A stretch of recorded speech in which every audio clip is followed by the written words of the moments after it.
हाम्रो काठमाडौँका अध्यक्षज्यूले र महासङ्घका केन्द्रका अध्यक्षज्यूले बडो कडा रूपमा भन्नुभएको छ, कडकदार शैलीमा भन्नुभएको छ। त्यसै होइन त?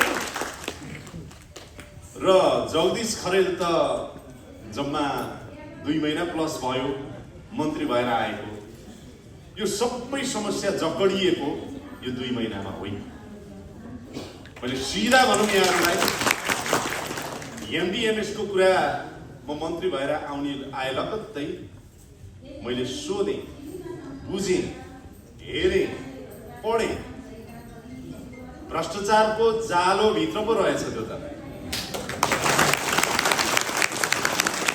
अब त्यो भ्रष्टाचारको जालो भित्र भएको एमडीएमएसलाई त्यो जालो चाहिँ च्यातौँ भनेर खोजेको त्यो स्रोस्तानी व्रत कथामा महादेवले त्यो झुपडी च्यातेर सुनै सुनको महल बनाए जस्तो त हुँदो रहेनछ। अनि अध्ययन गरेँ मैले, अध्ययन गरिराख्दाखेरि अलिकति समय लाग्छ, तर त्यो च्यात्नु चाहिँ पर्छ। त्यो च्यात्नुपर्छ यसर्थ कि हामीले त्यो च्यात्यौँ भनेदेखि 2टा कुरा हुन्छ, 3टा कुरा। सरकारलाई आउने राजस्व स्पष्ट हुन्छ, बढ्छ हामीलाई, जसले जनतालाई बढ्छ। तपाईँहरू क्लियर हुन्छ, तपाईँहरूलाई कति सजिलो हुन्छ। यी सबै हिसाबले गर्दा त्यो नगरी हुँदैन। अब म अरू नेताहरूले जस्तो यो पनि गर्छु त्यो पनि गर्छु, नेपाललाई सिङ्गापुर बनाइदिन्छु भनेर पनि भन्नुभएको छैन। मैले त जे हो इमान्दारी साथ मसँग अब 2 महिना बाँकी छ। यो 6 महिनाको सरकार हो, 2 महिना प्लस बाँकी छ। म कति सक्छु, तपाईँहरूले उठाउनुभएका गुणागत माग छन्, म आजै आमन्त्रण गर्छु,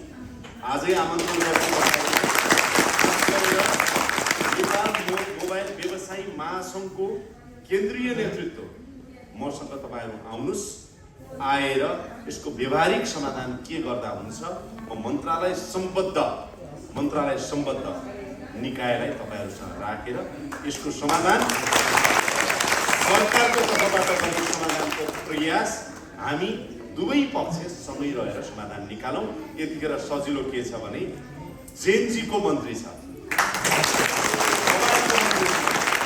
तपाईँलाई मेरो सचिवालय मार्फत आग्रह गर्न चाहन्छु, तपाईँहरू अर्को हप्तातिर कुनै समय निकालेर तपाईँहरूको मागमा छ भनेको होइन, यो अधिवेशन माघको अधिवेशन अगावै आउनु, माघको अधिवेशनभन्दा पछाडि आउनुभयो भने त म पनि सरकारमा रहन्न, अहिलेको अध्यक्षज्यू पनि रहनुहुन्छ कि रहनुहुन्न, अब अधिवेशनबाट तपाईँहरूको पनि। त्यसैले यही बिचमा कतै केही समाधानहरू छ भने हामी सँगै मिलेर निकालौँ, इमान्दारी साथ त्यो अगाडि बढाउँ। अब म अन्तिममा के कुराहरू भन्छु भने, हेर्नुहोस्, मुलुकले परिवर्तन मागेको छ। आज तपाईँ हामी जस्ता युवाहरू दिनौँ 2025को हाराहारीमा हरेक दिन बाहिर गइरहेका छन्। म सोध्छु, आज नेपाल मोबाइल व्यवसायी महासङ्घले उसको नेतृत्वमा 1 लाखभन्दा बढीलाई रोजगारी यहाँ दिइरहेको छ र तपाईँ युवाहरू आज यहाँ हुनुहुन्छ।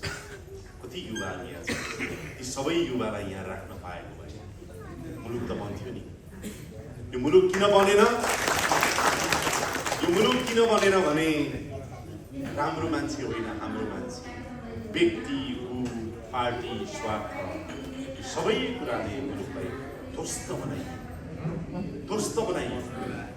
यो ध्वस्त बनाएको कारणले नै हाम्रा नवजवान जेन्जी युवाहरूले बलिदानी दिनु पर्यो र रगतको ठुलो बगान सुरु। अब त्यो दिन आउनु एउटा अवसर आएको छ। मलाई एउटा कुरा थाहा छैन, तपाईँहरूको यो मोबाइल व्यवसायी महासङ्घ पनि फलानु पार्टीको महासङ्घ, फलानु पार्टीको उम्मेदवार, फलानु पार्टीको यो पक्ष, फलानु पार्टीको यो पक्ष छ भने गलत, छैन भने ताली बजाउनु।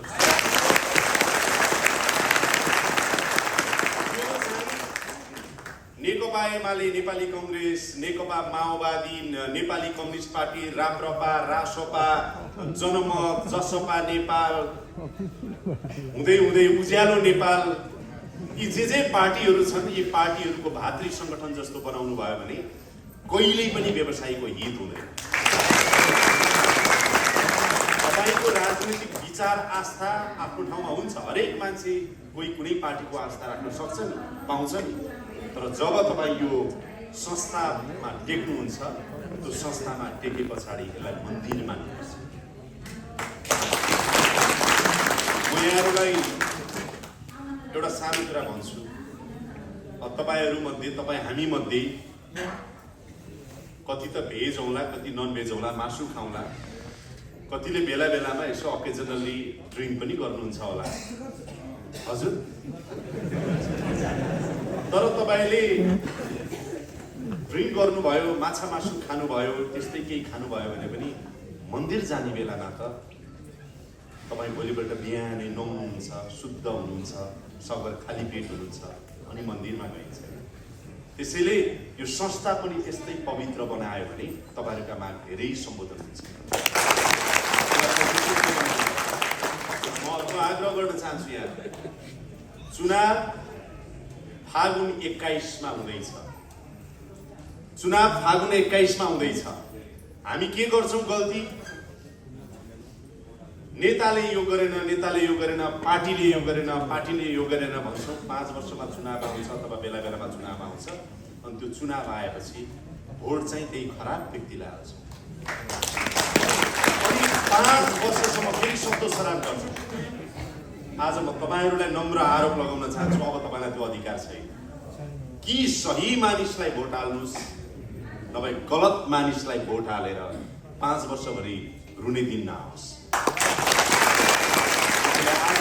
यो देशले परिवर्तन मागिरहेको छ भने, यो देश समृद्ध नेपाल बन्न खोजिरहेको छ भने, र यो देशले अब तपाईँ जसरी युवा व्यवसायी हुनुहुन्छ, तपाईँ भित्रैबाट हामीले नेता खोज्नुपर्छ, तपाईँ जेन्जीहरूबाटै नेतृत्व खोज्नुपर्छ, तपाईँ युवाहरूबाटै नेतृत्व खोज्नुपर्छ र देश बनाउनुपर्छ भने राम्रो व्यक्तिलाई चुनावमा जिताउनु होला, भोट हाल्नु होला, चाहे त्यो जुनसुकै पार्टीको होस्, जुनसुकै पार्टीको होस्, तर राम्रो व्यक्ति आओस्। अहिलेदेखि तपाईँ हामी जतिको मान्छेले त यति विवेक पुर्याउनै पर्छ। हेर्नुहोस् अति भयो, अति भयो। त्यसैले अब हामी यो बाटोमा जाउँ र सरकारको तर्फबाट यहाँहरूलाई भनौँ, हाम्रो यो अन्तरिम सरकार हो र यद्यपि हामीले फागुन 21 मा चुनाव गर्नु छ, त्यतातिर त हामी लागिरहेका छौँ। अर्को कुरा, सुशासन कायम गर्ने र भ्रष्टाचार नियन्त्रणको सन्दर्भमा सम्माननीय प्रधानमन्त्री सुशीला कार्कीज्यूको नेतृत्वको यो सरकार दृढ छ। तपाईँहरूलाई जानकारी गराउँ, यो 3 महिनाको अवधिमा 30 वटा भन्दा ठुला ठुला मुद्दाहरू चाहिँ आज अदालत पुगेका छन्। 8 जना भन्दा बढी पूर्व मन्त्रीहरू चाहिँ अहिले मुद्दाको दायरामा आएका छन्। अख्तियार दुरुपयोग अनुसन्धान आयोगले निष्पक्ष ढङ्गले, स्वतन्त्र ढङ्गले कसैको दबाव र प्रभावमा नपरिकन काम गरिरहेको छ। मतलब यो सरकारले प्रभावमा पार्दैन र हामी अन्तर्गतकै निकायहरूले पनि अहिले अनुसन्धान गरिरहेका छन्। काया पलट त हुँदैन, तर सुरुवात राम्रो गर्न सकिन्छ। त्यो सुरुवात हामी गर्दैछौँ र यहाँहरूलाई त्यो अनुमति दिइरहेका छौँ। म अन्तिममा यहाँहरूलाई यो साधारण सभाको एकदमै शुभकामना दिन चाहन्छु। यो साधारण सभाले नयाँ नेतृत्व छान्छ कि छान्दैन? ओहो ल, तपाईँहरूको अग्नि परीक्षा अहिले हुने रहेछ। अब सर्वसम्मत भयो भने सबभन्दा राम्रो, भएन भने पूर्ण लोकतान्त्रिक विधिबाट यसो मनमा सोच्नुहोस्, हामी व्यवसायीको माग, आवाज यसले सम्बोधन गर्न सक्छ भनेर तपाईँको मनले जसलाई भन्छ त्यसलाई भोट दिनु होला र त्यसलाई नेतृत्वमा पुर्याउनु होला। कफी खुवाएको, चिया खुवाएको नाउँमा नगर्नु होला। अहिलेबाटै गर्नु पर्यो। राम्रो नेतृत्व, म त चिन्दा पनि चिन्दिनँ को हुनुहुन्छ, के हुनुहुन्छ, तर जो आउनुहुन्छ नेतृत्व त्यो जिम्मेवार ढङ्गले आउनुहोस् कि तपाईँको जो अब आउने हुनुहुन्छ उहाँहरूको लागि त अग्नि परीक्षा सुरु हो। जे मुद्दाहरू छन् त्यो मुद्दा सफल बनाउन लाग्नु पर्यो नि त। अहिले जसरी हामी, म हेर्नुहोस्, मेरो पत्रकार कति आनन्दको जिन्दगी थियो, प्रश्न सोध्थेँ, म अन्तर्वार्ता गर्थेँ, मैले भन्ने गरेको छु, मेरो खुल्ला आकाश थियो, म मन्त्री भएर आएँ। अहिले जवाफ दिनु पर्यो।